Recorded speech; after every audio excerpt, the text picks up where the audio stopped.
Hey, what's good out there, y'all? Welcome to the Warriors of Wisdom. We back again with this series, bringing enlightenment to the black people, aka Israelites, the true Israelites of old over here in the Western Hemisphere.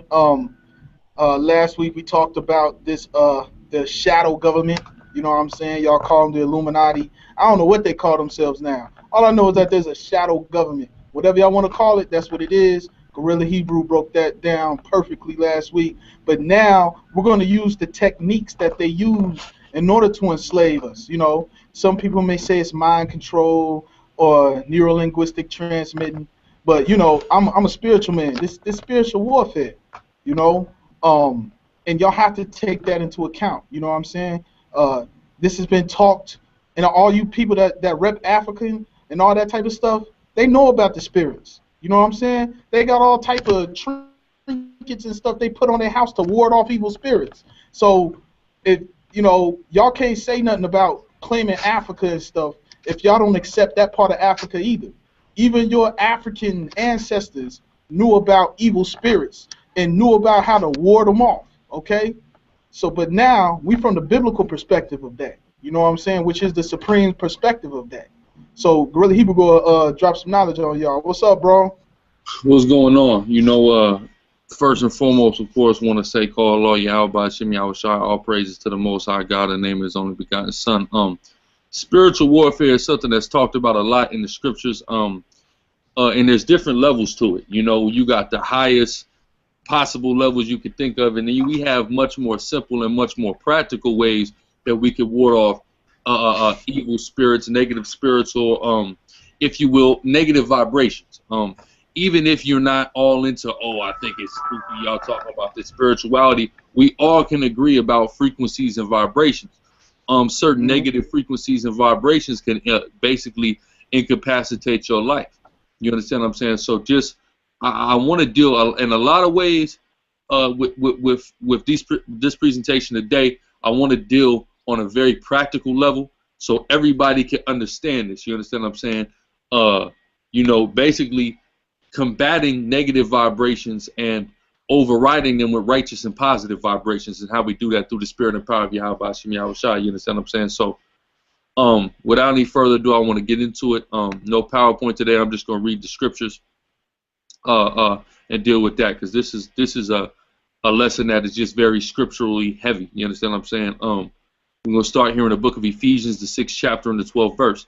For we wrestle not against flesh and blood, but against principalities, against powers, against the rulers of the darkness of this world, against spiritual wickedness in high places. So this is the fight that we're fighting. We're fighting against spiritual wickedness in high places. All right, we're fighting against these negative vibrations, okay, that are basically trying to influence us and take us away from righteousness, man. Take us away from the ultimate positivity, which are the law, statutes, commandments that the Most High God gave His people, the Israelites. All right. Let me continue though. Let's go here to Romans, the 8th chapter, and I'm going to start at the 34th verse, but the point is a little further down, but I want to start here at the 34th verse. Who is he that condemneth? It is Christ that died, yea, rather that is risen again, who is even at the right hand of the Most High, who also maketh intercession for us. So who the world calls Christ, Yahushua HaMashiach, is the intercessor on behalf of the nation of Israel to the Most High God. Verse 35, who shall separate us from the love of Christ? Shall tribulation, or distress, or persecution, or famine, or nakedness, or peril, or sword? So basically, when you're going through these things, when you're going through your trials and tribulations, times of distress, times of persecution, times where you're famished, whether it be spiritually or physically, times where you are lacking, you understand what I'm saying? Those are times where negative vibrations or evil spirits will make attacks on your mind and try to pull you away from the faith. So what the Apostle Paul is saying in this instance is, what is going to pull us away from the love of Hamashiach? Are any of these things, all these negative things that could come upon us in our moments of weakness, are we going to allow that to take us away from the love of the Hamashiach, who died for our sins and was sent by the Most High God, ordained by the Most High God? That's the rhetorical question that the Apostle Paul is asking. When these negative vibrations come upon us, are we going to give in to our weaknesses and forsake our first love? Verse 36, as it is written, for thy sake we are killed all the day long. We are accounted as sheep for the slaughter.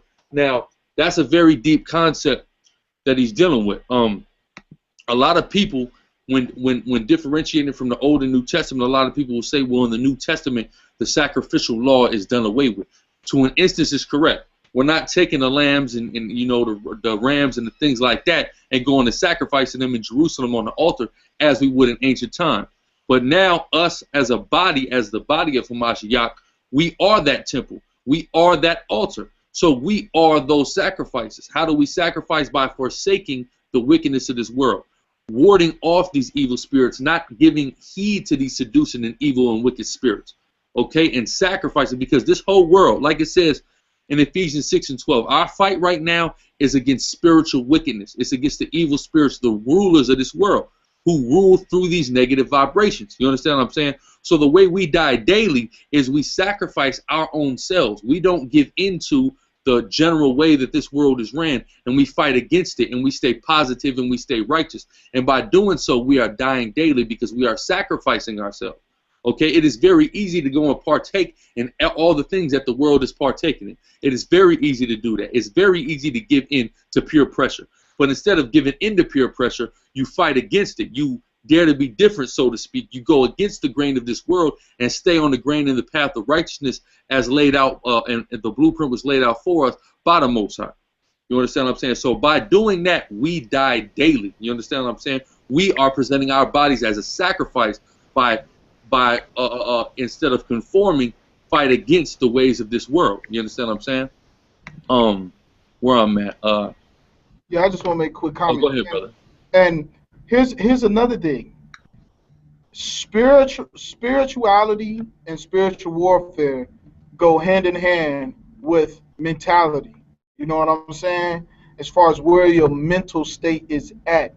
Because what we call demons or whatever you want to call it, demons and negative forces, their whole goal is to psychologically disembowel you to where you're mute. You have an inability to make good decisions, and that's what the end of the day is what these negative forces are out to do. And we can even when you look at that word panic, that actually comes from the Greek god Pan, the satyr, and he would agitate all these people in the forest and stuff into a state to where they just know they should do something, but they don't know what to do. But then they start making irrational decisions based off the fact that they didn't sit back, think about what's going on, and devise a plan. And that's what these evil forces are out to do. They're here to agitate you. Go ahead, bro. Yeah, agitate you and basically cause you to make a rash decision. You see what I'm saying? By pressure, by applying that pressure to you. Going back to that peer pressure.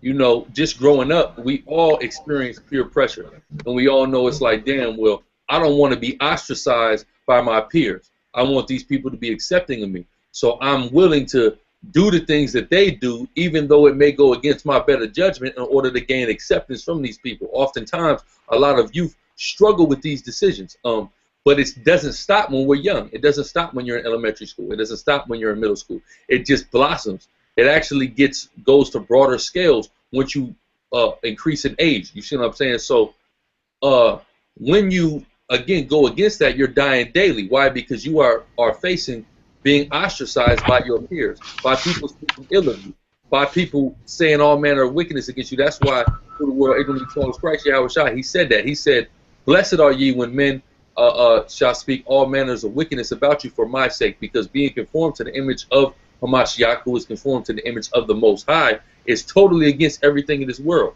So the people of this world are going to condemn you when you do those things. You see what I'm saying? So you're blessed because you're living righteously, but according to this world, you're cursed and condemned. That's why you die daily. You see what I'm saying?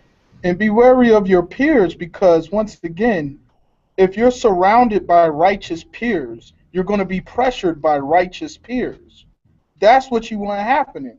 And if you are all abiding by the ways, laws, statutes, and commandments of the Torah, now you have created a peer pressure situation that is positive. that is here to pressure you into becoming a better man. You want peers that'll pressure you into taking care of your kids and your family.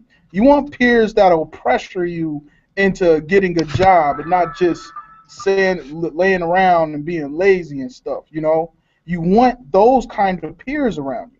So that's the kind of pressure you want. But see, the forces don't want you around that type of situation.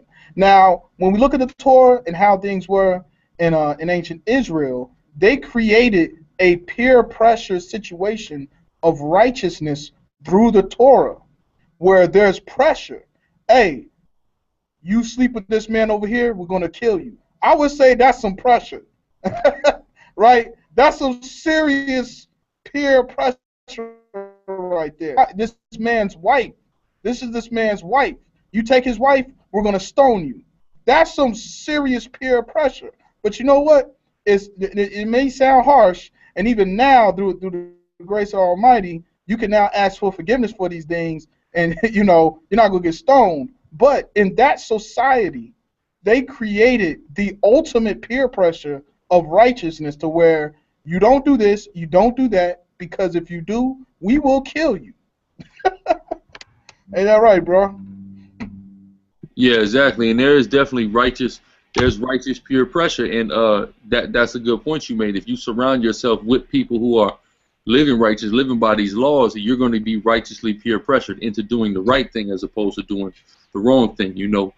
Be mindful of the company that you keep, because you are who your friends are. You see what I'm saying? So if you're around a bunch of wicked people, chances are you're going to do wickedness. If you're around a bunch of righteous people, chances are you're going to do righteousness, or something is going to, like a conflict is going to occur, and you're either going to be alienated, or you're going to choose to alienate yourself from that group of people because your spirits are too contrary.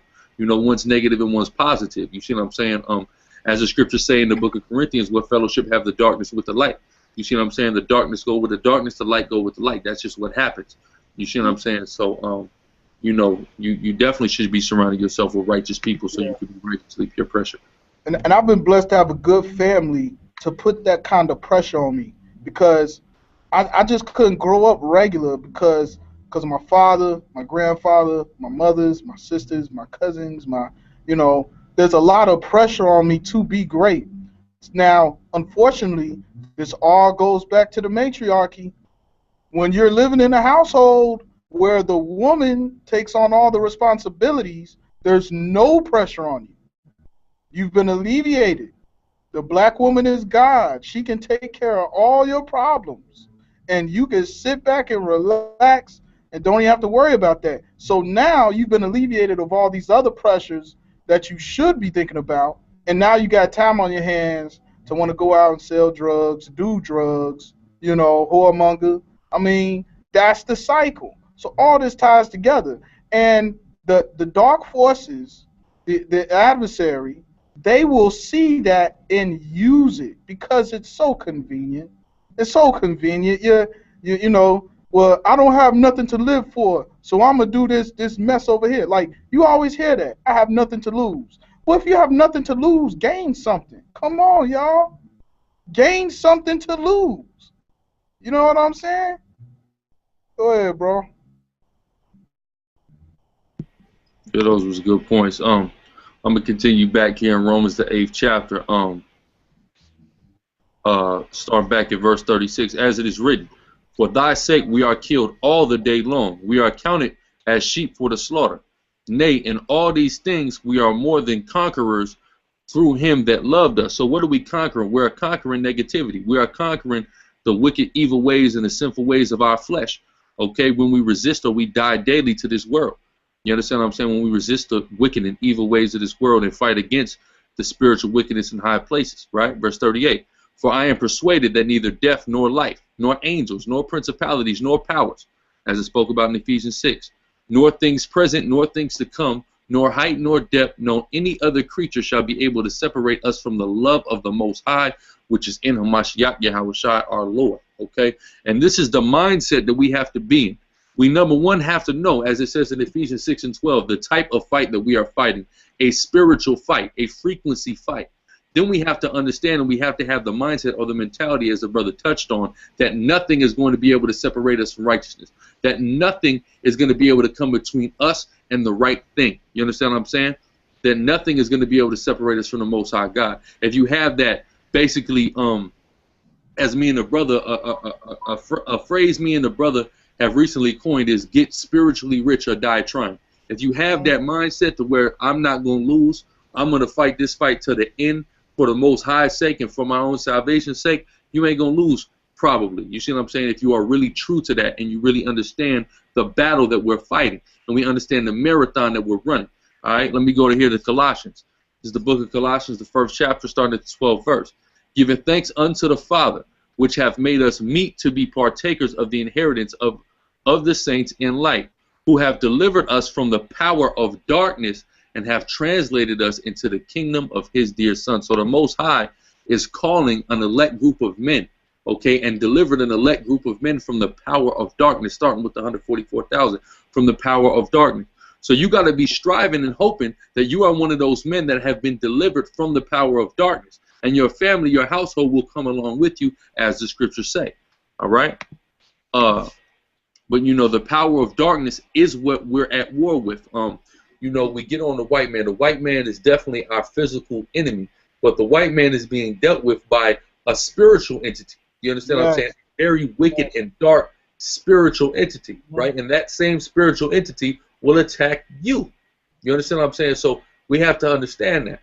It's physical, but more importantly, it's spiritual for us, because the right spirit is go ahead, bro.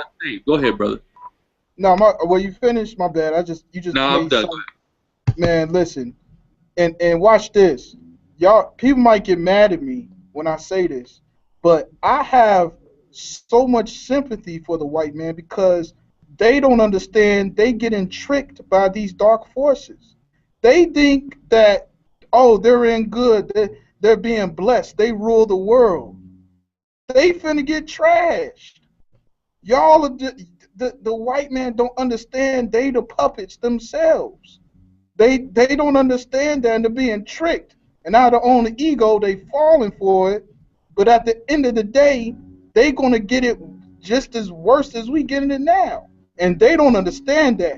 So I'll be angry. And when I say the white man, I'm talking about the people that's making our laws, the people on Capitol Hill, the people that's, you know, letting people off like Darren Wilson and George Zimmerman. I'm talking about the people that's making these laws. They don't understand. They getting tricked.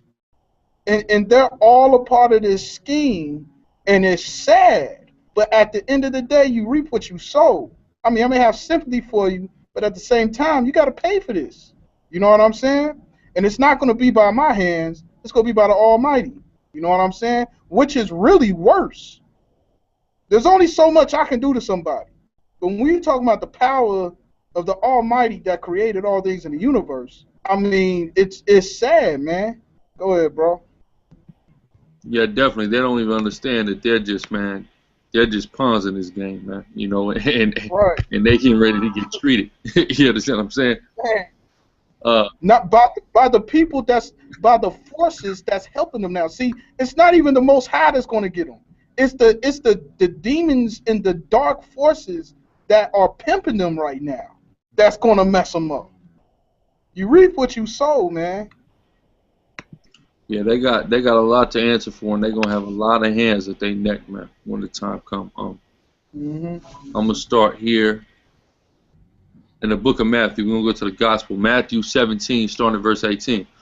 And Yahushua, or I'll read it verbatim for the audience. And Jesus rebuked the devil, and he departed out of him, and the child was cured from that very hour. So who the world calls Christ had cast a demon, right? Cast a demon out of somebody. All right. Now that demon was in the form of an ailment on this particular individual. Verse 19.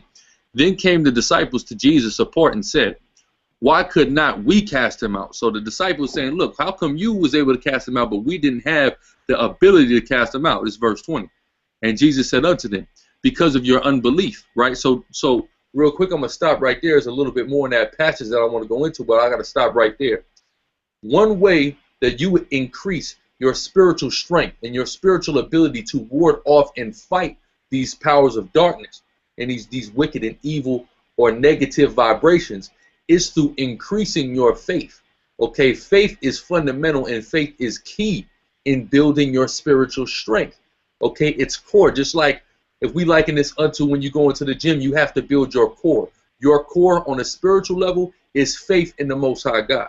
Okay, and also belief in the Messiah is also part of that. All right, I just want to push that point in. Verse 20 again, and Jesus said unto him, because of your unbelief, verily I say unto you, if ye have faith as the grain of mustard seed, ye shall say unto this mountain, remove hence to yonder place, and it shall remove, and nothing shall be impossible unto you. Basically, you'll be able to move mountains. That's where the metaphor of moving mountains comes from. If you have faith and you have a strong core in the Most High, you will be able to, quote unquote, move mountains. Okay, verse 21. Howbeit, this kind goeth not out, but by prayer and fasting. So in doing your spiritual regimen, which it should be founded upon the principle of faith, and wanted to strive to be righteous, one also has to do certain things in their regimen. And prayer and fasting is also key to warding off dark and negative vibrations. Okay? Now prayer and fasting, the fasting aspect has to do with afflicting one's flesh. Going back to the scripture in Romans the 8th chapter, in reference to dying daily. We have to present our bodies as living sacrifices. When you go against the grains of this world, that is one aspect of presenting yourself as a living sacrifice. You are sacrificing the perks and the benefits that come with being conformed to this world as an effort to be righteous and obtain salvation. Another way to do it is afflicting your flesh from its pleasures as eating is. Eating is something that is fundamental. Eating is something that we all have to do. Eating is something that many of us take pleasure in, and some of us even oftentimes overindulge in. So, by afflicting yourself from that and fasting, and not even just fasting from food, you can fast from various things. You can fast from various pleasures, and afflict yourself from those things. When you do that, it increases your spiritual strength. Just like, for example, if one wants to be able to deep sea dive, right, or just dive or go underwater or run for long periods of time, one may do breathing exercises where you hold your breath and increase the capacity of your lungs and things like that. That's what fasting is. When you fast and you afflict yourself, you are able to build up your tolerance to go without certain things, and that strengthens your spirit. Even though it's an affliction of the flesh, it makes you spiritually stronger, and it allows your flesh, your flesh to basically become subservient to your spirit, and your spirit to prevail over your flesh, which we're going to delve into deeper here in a minute. But it's a very key thing in warding off these negative forces, praying to the Most High, asking for that faith, asking for that strength, and fasting, training your spirit to be stronger than your flesh and to overcome your flesh, because that's a very key part. Man, what you said, look, bro, what you said is so deep, man, because what you talking about is transcending your natural animal instincts. We are spiritual creatures. We can transcend the need for hunger. A lion, a dog, a cat, they can't do that. They got this raccoon trap where the raccoon will put his hand in the wood and they'll put nails in there and he'll grab the food. All the raccoon has to do is let go of the food and he can put his hand out. But because he has an inability to understand that letting go of the food means he's free, he will keep his hand down there and won't let go of the food. What you talking about is transcending our consciousness beyond the level of our body, because our body has limited us. I actually saw a movie. It was a terrible movie, but I kind of like this phrase. You see that second Hell Rider movie, the little superhero movie? What you talking about? With damn what's my man? No, Rider, Ghost Rider. Ghost Rider, yeah. They had the devil in there, right? And the devil was in a human body, and he said something that was kind of deep in this movie. It was a terrible movie, but I got a little nugget off of that, because they asked him, hey, you're the devil, you're the, you're the prince of darkness. How come you can't do anything? Like, you're weak, you can't do nothing. He said it's because of this body. Well, what's wrong? What's wrong with your body? He says, imagine having a flamethrower made out of paper mache. You know what I'm saying? I was thinking about that. I was like, that kind of makes sense. It's like we have flamethrowers made out of paper mache.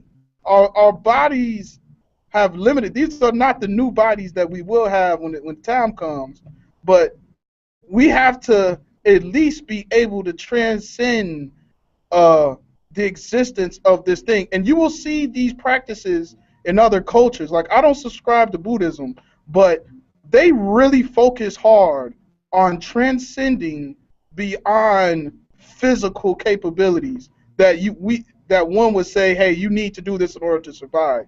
Their whole thing is, hey, I am going to meditate and focus and go beyond the need for food, air, water, and understand the spirituality behind things.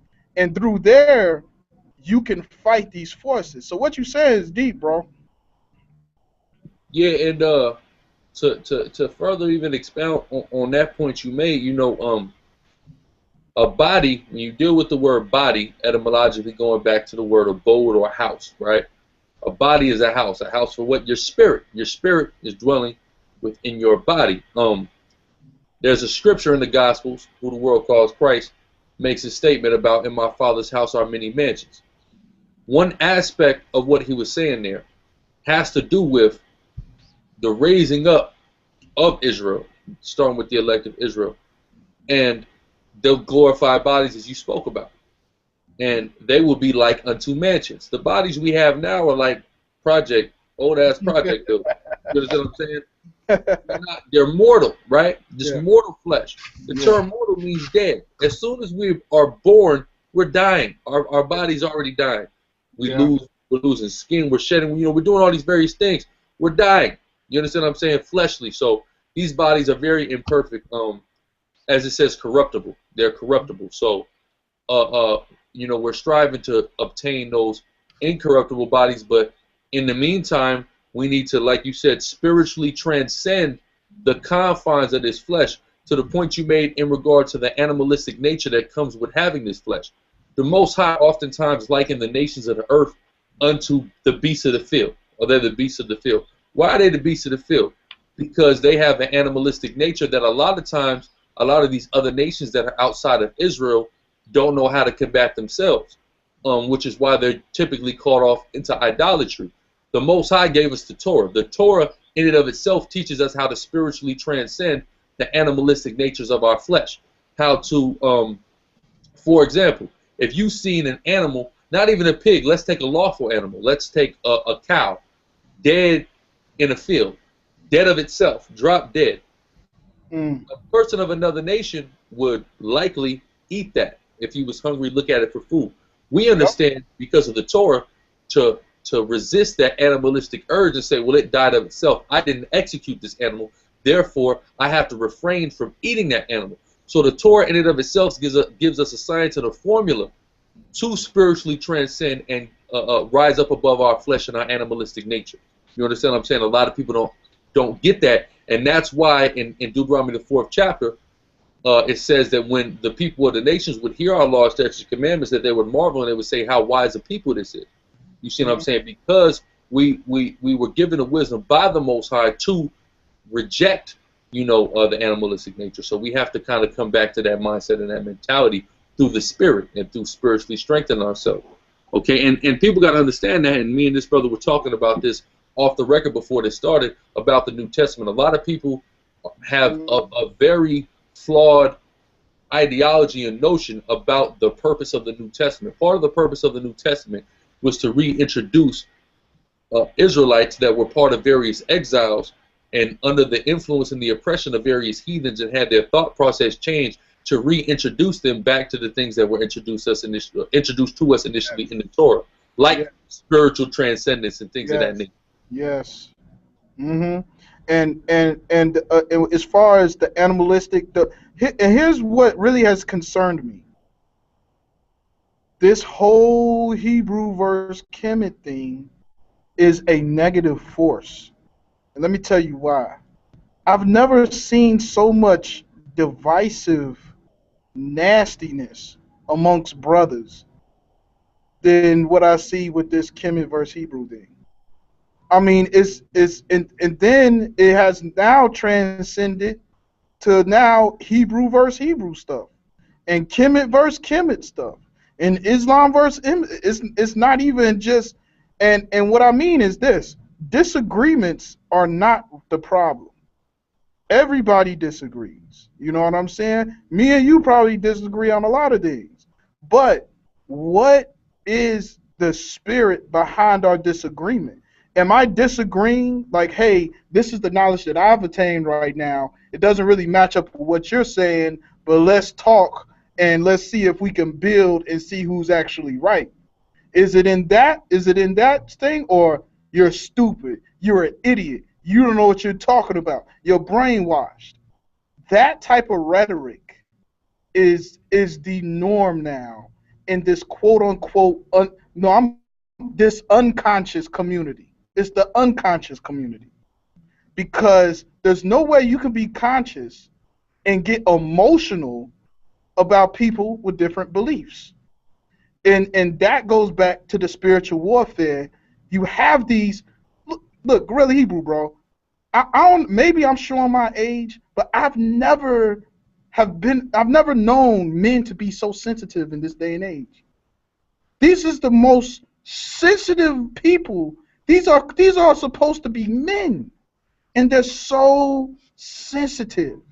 They fly off the handle of everything, and I'm like, oh my goodness, are you kidding me? That right there really got you messed up. We can see the level of sensitivity that brothers is dealing with by their reactions, their spiteful reactions.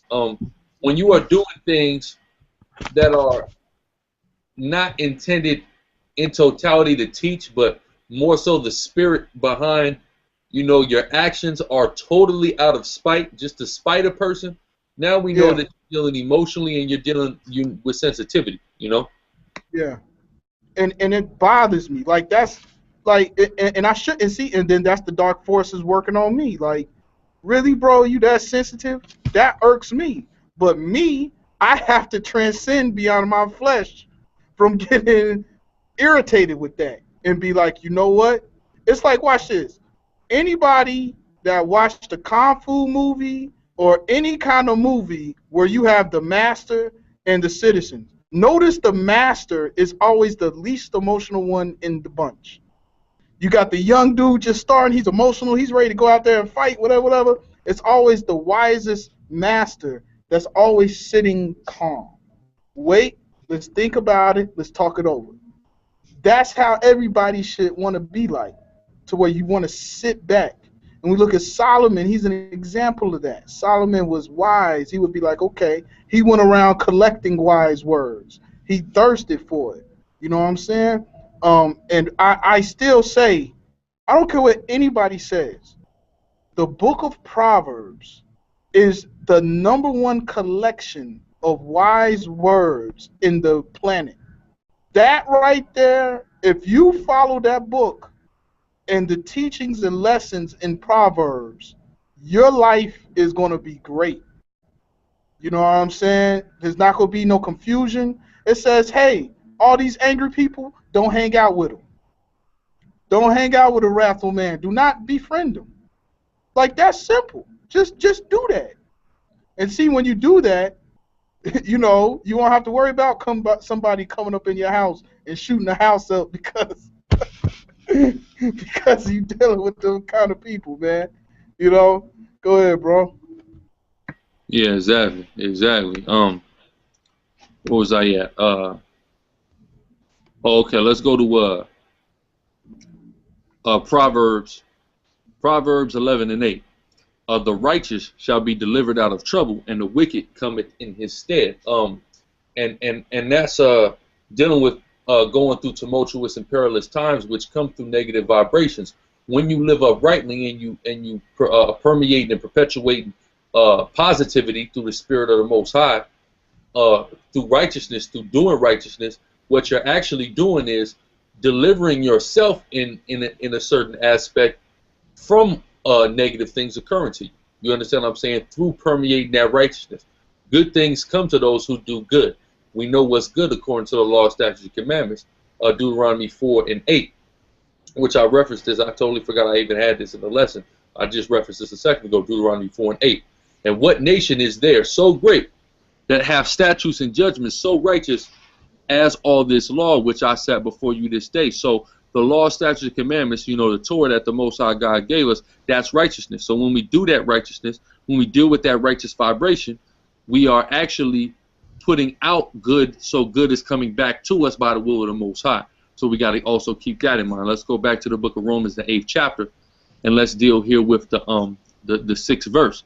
For to be carnally minded is death, but to be spiritually minded is life and peace. You know, dealing with taking your spirit and having it transcend your flesh, and not having your flesh or your carnal mindset, your lower self, because that's what it is, your lower self rule. Let your higher self, your spiritual self, transcend and rule over you. Okay, and that's how you obtain life. That's how you obtain good. That's how you will be delivered out of trouble, as it spoke about in Proverbs the 11th chapter. Right? Let me continue here. Let's go to the book of Zechariah 7 and 12. Yea, they made their hearts as an adamant stone. Our people, right? So-called, Israelites, you know, so-called Black, Spanish, Native Indians. Yea, they have made their hearts as an adamant stone, lest they should hear the law, right? So what happens is our hearts became fleshier as an adamant stone. We basically became subservient to our lower self and to our carnal mind, okay? And by doing so, we reject the law of the Most High. So we actually give heed to negative vibrations and bad things and darkness by rejecting the laws of the Most High, which is righteous and positivity, okay? And the words which the Lord of hosts have sent in his spirit by the former prophets, therefore came a great wrath from the Lord of hosts. So when we started giving heed to this darkness and this negativity, negative things began to happen to us. And now we're here in America, 400 years after slavery, we're still getting gunned down, we're still getting lynched, we're still getting hung, because our people gave heed to their lower selves and their carnal mind, as opposed to our spiritual selves and the righteousness and the positive vibrations that come with keeping Torah. All right? Let's go to the book of John, the 6th chapter and the 63rd verse. It is the spirit that quickeneth. So the spirit makes alive. All right, that's what quick means, to make alive. The flesh profiteth nothing. So to be carnally minded is to no profit or no avail. We clearly see that because since we have been thinking with the carnal mind, we have gone into slavery and we've been dealing with this oppression. All right, as it is this self-same day. The flesh profiteth nothing. The words that I speak unto you, this is who the world calls Christ, Yahweh Shai. He said, the words that I speak unto you, they are spirit and they are life. So the words of the Bible, that's the spirit and that's the life, from Genesis to Revelations. Okay, and following these words, these laws, statutes, commandments, that is how we obtain life, through the positive vibrations, through the rejecting of the negative vibrations. So staying founded, number one, having faith, building that core of faith and staying founded in that Torah law and the things that coincide with it, which are all throughout the scriptures. This is how we obtain life, okay? This is how we obtain salvation. This is how we get the kingdom, so you can understand. Let's go to 1 Corinthians 2 and starting at verse 4. And my speech and my preaching was not with enticing words of man's wisdom, right? Because those enticing words of man's wisdom, these deal with the negative forces oftentimes. We see that, like we were speaking about, within the conscious community. But in demonstration of the spirit and of power. Right, so when he said that my speech and my preachings was a demonstration of the spirit and of the power, it had to do with his preaching and his teaching was dealing with the law, the Torah, fundamentally. You understand what I'm saying? And that was the demonstrations, showing these things. You know, the different commandments, the dietary laws, the health laws, the ceremonial laws, and how they have an immense amount of scientific benefits. The science of the Torah. That is what his teaching and his preaching was, the demonstration of those things. Not with vain wisdom or philosophy, with actual demonstration of the substantial of what's the word I'm looking for? Of the concreteness of the laws that the Most High God gave us, and how it will lead us to spiritually transcend over our flesh. Right, verse 5. That your faith should not stand in the wisdom of men, but in the power of the Most High. So your faith or your core, going back to what you have to build in order to wage spiritual warfare and not fall victim, is having your faith in the power of the Most High, first and foremost, principally and fundamentally. Okay, that's how we wage the spiritual war properly. But I want to deal with a concept real quick. before I deal with my next set of scriptures, okay? And it's called cognitive dissonance, right? We've all heard of cognitive dissonance in one aspect or another, and the Bible actually speaks expressly of cognitive dissonance, all right? Here in Romans the 7th chapter, which we're getting ready to go into. Through the Spirit, of course. Cognitive dissonance, let me read the definition for y'all if y'all don't know. In psychology, cognitive dissonance, Salakia, is the mental stress or discomfort experienced by an individual who holds two or more contradictory beliefs, ideas, or values at the same time. How do we hold contrary beliefs, ideas, or values at the same time? Because we have a spirit and we have flesh. And our flesh wants to do and engage in things that our spirit is against. But sometimes we don't allow our spirit to transcend. We become spiritually weak and we become subservient to our flesh, and we do the things that were against our better judgment.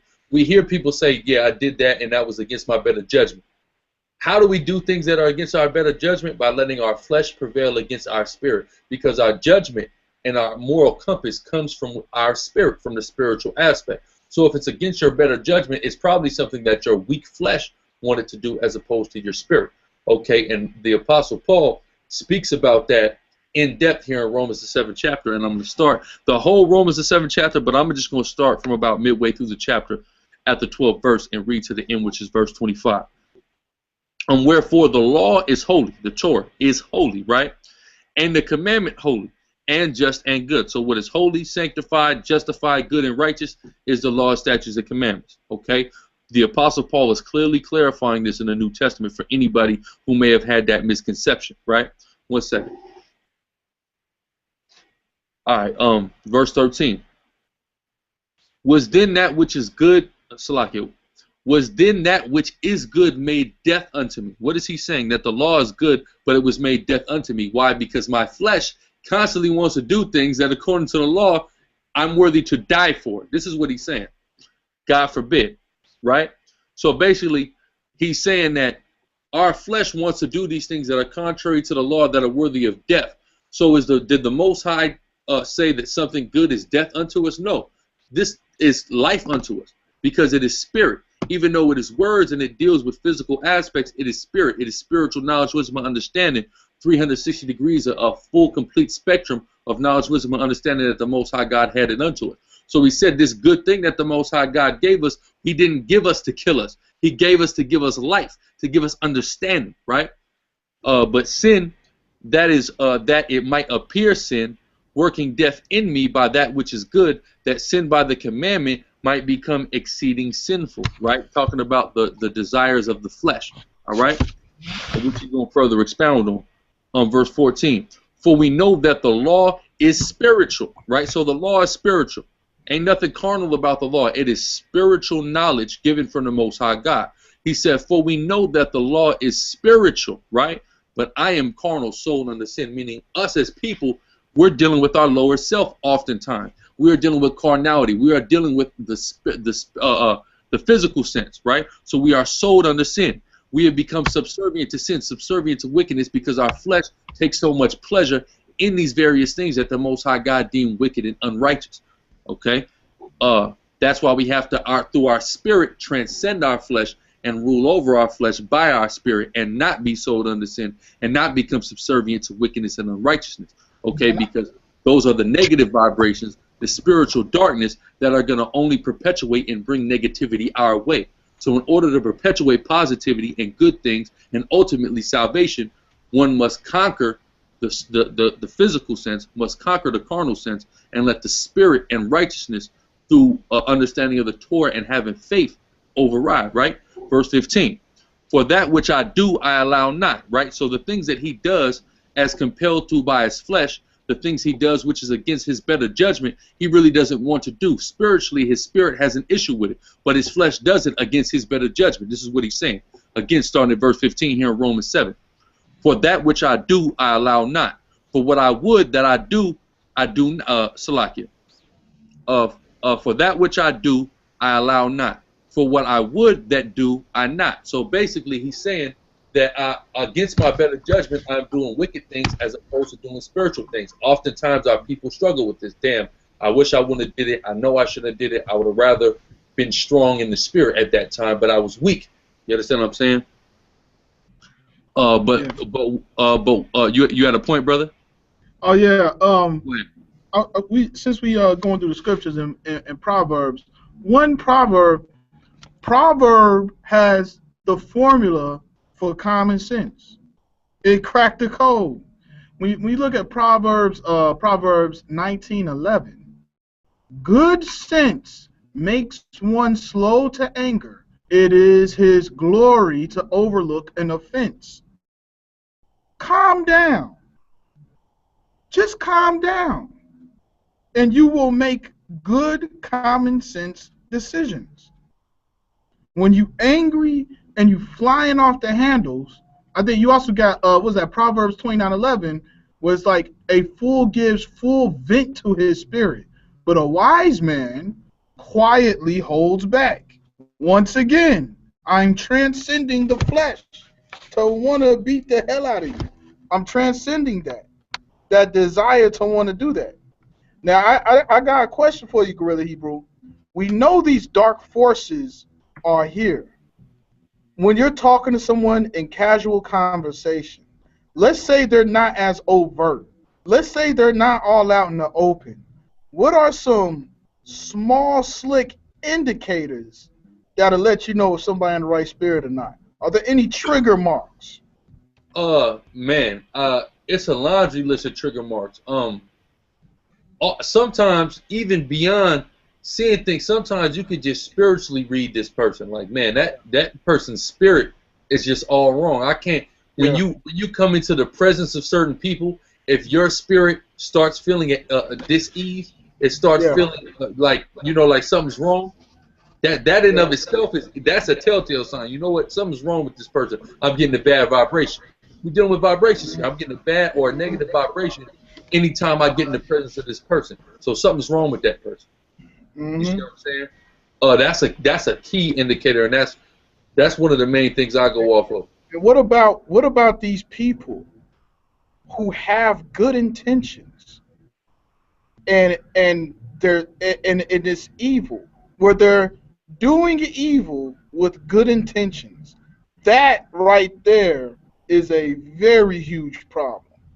You know, Definitely. Where you're okay, like, and I don't mean to get on all these other faiths, but I have no doubt in my mind that them people on the Kemetic side honestly believes they're doing the right thing. I believe some of them in their heart, their core, believes, hey, my black people are being oppressed, so we need to get away from this Bible because that's what's oppressing them. Like, they honestly believe that. And you know what the adversary does? He just feeds it. That's right. Just feeds it and feeds it and feeds it and feeds it to where now they went from that to being an antagonist. Now you're disrespecting your brethren. Your brethren reads that Bible. Like, bro, I was going to put this picture up. I ain't do it, but you go down to Ethiopia and places in North Africa. You got these monks living in caves, man, where you have to climb mountains. You're trying to tell me that this the white man's book, and you got these monks, you got these books, man, and they worshiping this God that developed in the North African Middle Eastern area, okay? But now, because of how the Europeans took this religion, these people honestly feel that we've been duped by the white man into reading this book. So they're going out of their way to fight against the book. And that's what I find very, very troubling. It's very troubling. Yeah, definitely. You know, we have an element of that on different aspects in our culture, whether it's through that aspect or, you know, people who are doing the wrong thing with good intentions. Like, for example, you had Young Jeezy, right? he got a lyric. I know it sounds wrong, but thank God for that white. You know, things like that. Those of our people that engage in wicked activities that actually contribute to the destruction of our people and our communities. But the intentions of him doing that is so he could get money, so he could provide for himself, so he could provide for his family, supplement the fact that his particular area may be plagued with joblessness, or, you know, high unemployment rates, jobless rates, or he may have felony, may be hard for him to obtain a job, so he has to go this route in order to provide for his family. The ultimate goal and intention is positive because he's looking to be a provider for him and his loved ones, but look at the negative things that he's doing in order to do it. His spirit is not upright in him, though his intentions are good. His methodology is extremely flawed and extremely off, and because he's in the mentality and he is rationalizing the justification of those actions, his spirit is not right. And there's a scripture I want to go to real quick on that here in the book of Sirach, here in the Apocrypha or Ecclesiasticus. Ecclesiasticus 15:20.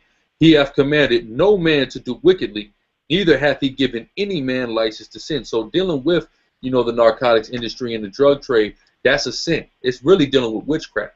When you deal with the word drug, when you deal with the word pharmacy, right, we're dealing with drugs, you know, the whole RX thing. The word pharmacy goes back to a Greek word pharmakia, which deals with witchcraft enchantments, because when you sell somebody drugs and they get high off of that, they are enchanted. That's an enchantment upon them. That is the abuse of, oftentimes, because you have like the cocaine goes back to some natural, heroin, marijuana, all these things, they go back to natural things, but the abuse of those things, you're now dealing with enchantments. You're not using it for its medicinal purposes. You're using it to literally put an enchantment upon somebody or yourself, you know, for various reasons. So when you're doing that, you're basically sinning. All right, and the Most High is giving no man a license to sin. So when you are selling them drugs, though it may be good intentions, and take this from somebody who at one time tried to rationalize selling drugs, you see what I'm saying, for the good intentions of it. It's negative, man. All right, you don't have permission from the Most High to do that. It's wicked, and the Most High will judge you if you don't repent from it. You see what I'm saying? Look how the adversary does, though. This is what the adversary does. Selling drugs and poisoning your community is wicked, but check this out. You got babies, man. You got babies. You was in jail, kicked out of jail. Now you can't get a job. You can't get a job to feed your kids. Your kids over there starving. What you gonna do? I'm gonna be good. I'm gonna do it the right way. I'm gonna get a job. Then when you get a job, you can't even take care of yourself.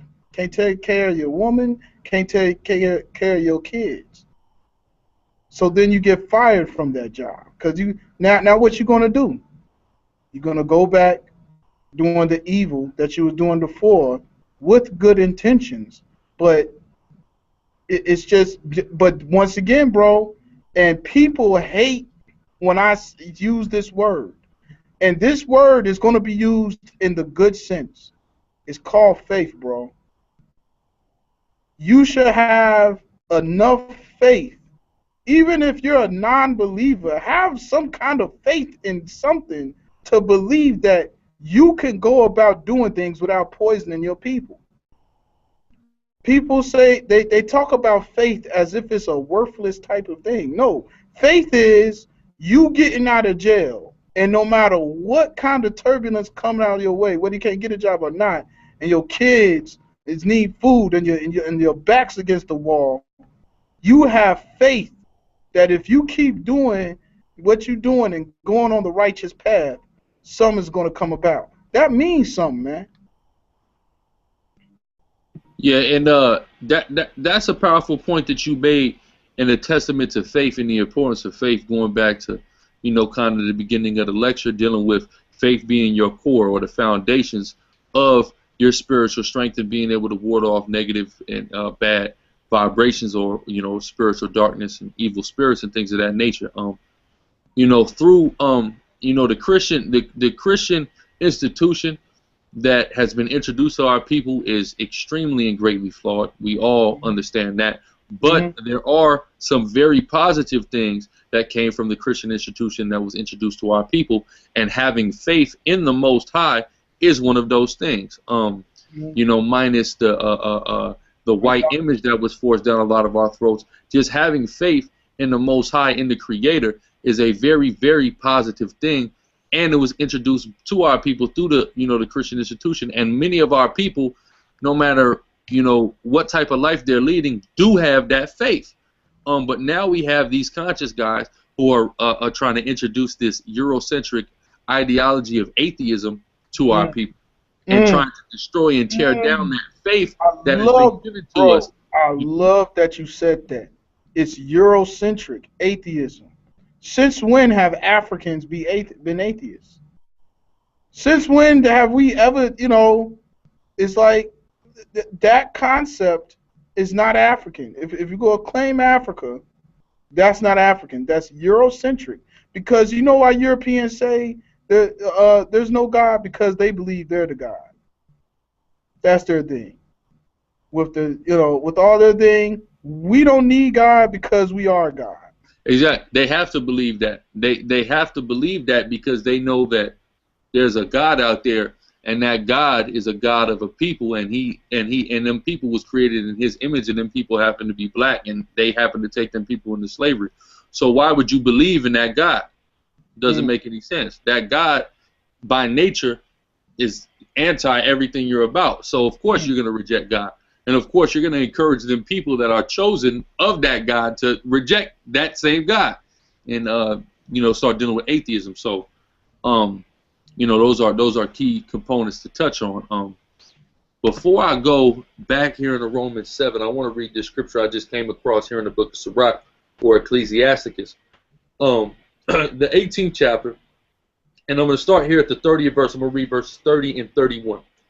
Go not after thy lust, but refrain from thine appetites. Again, have your spirit transcend over your flesh. Verse 31. If thou givest thy soul the desires that please her, she will make thee a laughing stock to thine enemies that malign thee. So dealing with, giving into them fleshly desires ultimately is going to perpetuate more and more negativity to the point where you are going to be laughed to scorn to become a laughing stock. And that's going to happen more and more. We're going to see more and more of that happen to a lot of our people. You got certain of our people that got like Mr. C, right? Mr. C, that radio DJ that was caught up multiple times. Man. Trannies with scandals. Now, scandals with trannies. Now look, if you would have refrained from them appetites, Mr. C, you would have never became a laughing stock. If you would have not given heed to that seducing, wicked, evil, demonic, homosexual spirit, guess what? You wouldn't be a laughing stock. And here's the thing. And a lot of go up, and once again, this is where the faith comes in. You can't do it by yourself. You need the Most High. You need Him there to guide you. I'm sorry, y'all out there might disagree with me. Y'all gonna say you're believing in the spookisms and all that. Listen, bro. You need the Most High to get through something as dark as something as that. You got to make the choice yourself that you want to change. You got to prove to the Most High that you want to change first off. So there is some accountability. He's not just going to come down and then magically just robotically reprogram your brain. No, you got to show the commitment that you want to change, man. You're going to need. You can't do it by yourself. You can't. Mr. C. That man, and it's sad, man, for somebody to have those kind of desires. Because here's the thing, bro. Now let's show some empathy, because I think mercy is just think about from their perspective. Imagine having that kind of desire. How would you look at yourself? You know what I'm saying? Having the desire to want to do as a black man, because as we know in the black community, there was that whole down low concept, which ain't too many people on the down low no more. Guys is all out in the open because of the way society has been engineered, and which we talked about on previous shows what that's about, and that's another form of spiritual warfare, which is the purpose of this show, how to combat that spiritual, them wicked spirits. But we know, like you said, as in our culture, in our community, homosexuality, that's a white man's disease. We look extremely down on it. The worst thing anybody could be is a faggot. And that's what everybody, oh, nigga, you a faggot. You want that faggot shit. You know what I'm saying? That's how we interact with each other. You want to downplay somebody, call them a faggot. You understand what I'm saying? So with that being said, as a black man, you gotta hate yourself when you wake up. Now people are being enabled, but initially, especially, you know, going back to the 90s and the 80s and the 70s, a nigga woke up and looked himself in the mirror and knew he had them homosexual desires. He hated and despised himself and probably ran from it as much as possible. Yeah, yeah, and to be honest, my heart goes out to them because you have, like me, I don't have desires that are criminal or offensive. Some people have desires that are criminal and offensive, you know. And even when you look at and these are, I'm gonna talk. Let's go ahead and just take the gloves off. The lowest form of human being on planet Earth to me are the humans that molest little kids. Okay, that's right. That's the lowest form of human being on the planet. But check this out. Let's hop into the perspective of a pedophile. Imagine how depressing it must be to be turned on by a 10-year-old. Just think about being in their state of mind to where... Real quick, have you seen the documentary Are All Men Pedophiles before? I'm going to check it out. No, what were they talking about? Check it out on Netflix. It's a very, very interesting documentary, and it deals with pedophilia. It's 3 types of things that are categorized as pedophilia, right? You have infantophilia, you have pedophilia, and you have hebephilia, right? Pedophilia is being interested in sexually attracted to a child that is prepubescent, right? Hebephilia is a post-pubescent child, right? So 14, 15. That's like, you know, she's already went through it. It's like she's like 14, 15, 16. That's hebephilia, right? Which they said most men on the planet Earth are naturally hebephiliacs or whatever. Well, it's like when a girl turns 16. But you see what I'm saying? Yeah. But when we start dealing with pedophilia and infantophilia, they actually are interviewing pedophiles who got their face blacked out. And you have certain pedophiles that are very repentive and that have never acted on their pedophilia urge, and they're very, you know, those are the people I'm interested in. They despise themselves. But then you have some that are proud and get off on doing it and love doing it. So it's very interesting dynamics, and I always recommend everybody to watch that because it puts a lot of things in perspective, and also it deals with female pedophiles, because a lot of people don't know that there's a lot of female pedophiles. And what you brought up a good point, because the perspective that's always interested to me is the people that have those desires that don't act on it.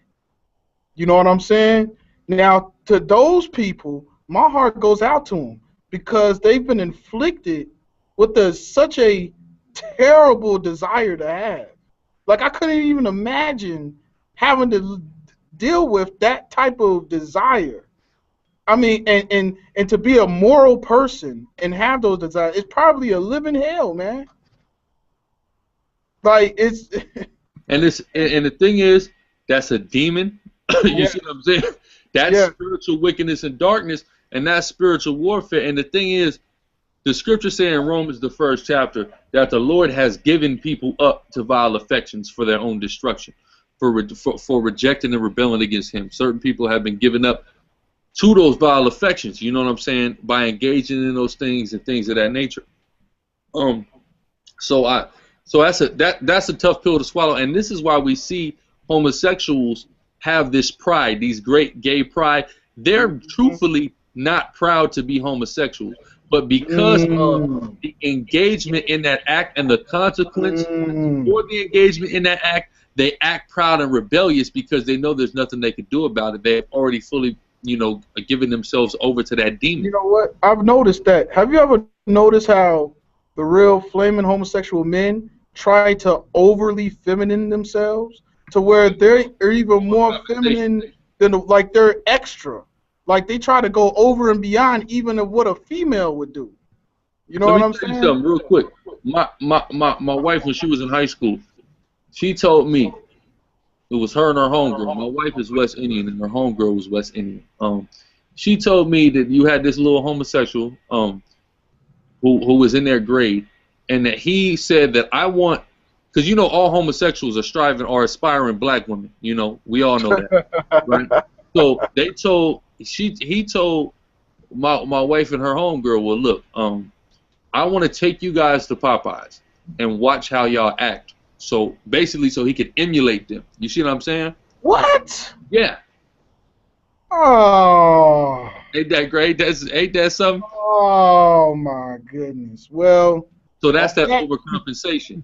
Trying to learn and study a female and take her like a drag queen. Drag queens go over the top. This is what the homosexual do. Go way over the top of what a female do to overcompensate, because they know what they're doing is wrong. They just know that they don't have the strength to spiritually prevail over their wicked, evil, and sinful, despicable flesh. So they just fully give heed to it and go the extra mile. You know what I mean? Oh, man, that's crazy. Well, on that note, bro, once again, brought some good info, man.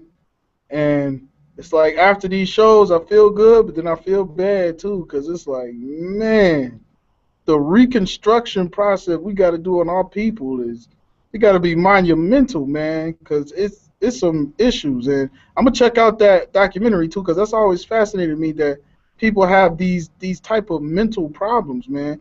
And once again, it's mental, psychological, mixed with the spiritual, man.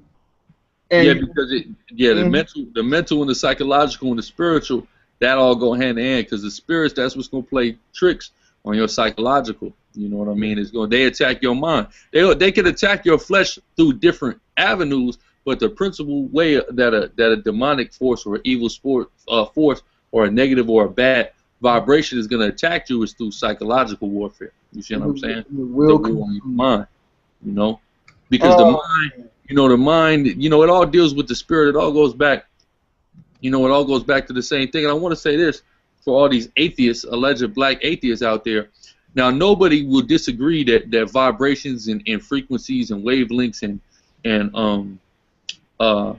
energy is real, right? They'll say, well, energy and negative energy, that's why I put it in them terms, because they can understand them terms and they won't disagree with the ideology or the concept of negative energy.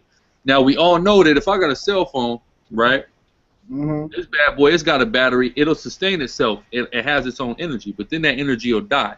So I got to plug it in to an energy source to put the energy back, or prolong the life of this device. So all energy goes back to a source. You understand what I'm saying? So for you to sit here and say that you believe in vibrations and energy forces and frequencies and things of that nature, and not believe that there is one supreme and principal source of all of these things, and a source that, if it is the source of energy, would have to be masculine, you out of your damn mind. You basically are a walking contradiction of itself, and you're dealing with cognitive dissonance, whether you understand it or not. And you know what? I actually got a little debate about the masculine and the feminine. See, people don't understand when I say masculine, it's not necessarily talking about a man. You know what I'm saying? Or like like the Most High is not a human. He is something transcendent beyond human. So God is not the black woman or the black man. He's the Most High, Yahweh, the self-existing one. And why we say he is like what you said, because he takes on a very masculine role.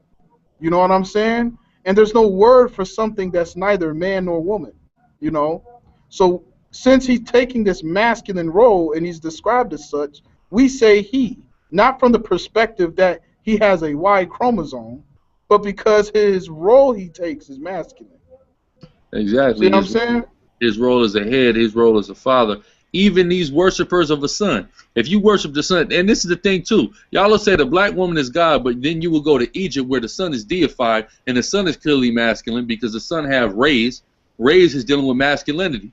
You understand what I'm saying? So a lot of these guys, they're full of it, and they're walking contradictions, and their ideology it contradicts itself in very fundamental ways that they will often ignore or often will go and look will go, right past your eyes, and you only realize, wait a minute, he just contradicted himself. He just said the sun was God, but then he said the black woman is God.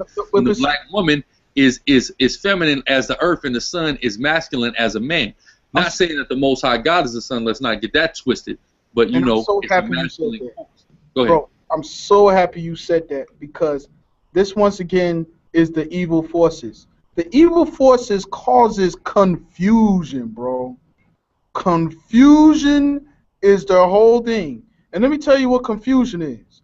When you say something as vague and ambiguous as, hey, Alvin, do you accept African culture? My answer to that would be, which one? There's no such thing as African culture.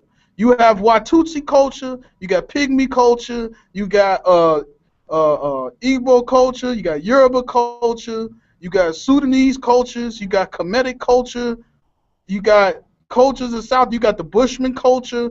Which culture? You just said African culture.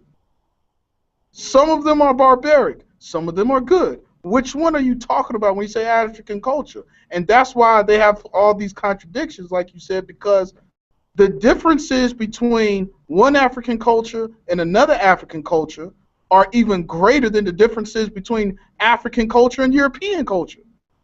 Yes, you know sir. what I'm saying? The differences are huge in Africa. They make it seem like Africa is this utopian situation where all the tribes have always been in one accord, and we're all singing Kumbaya around the campfire. Yeah, it's romanticism and it's surrealism. Even if I could go and isolate one country in Africa and take a look at the various tribes and peoples in that one country, to hell with the whole continent, just one country, and we're going to see drastic differences tribalistically. You see what I'm saying? So y'all are dealing with surrealism and romanticism. You are not living within the realm of reality. As spooky or as unrealistic as you say some of our ideas are, y'all live further outside of the realm of reality than we ever will. And watch this.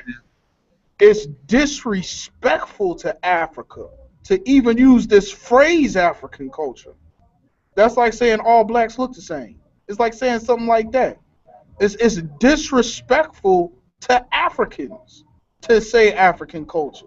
Just like it's disrespectful to call Native American Indians and saying all Native Americans have the same culture. There's differences, man.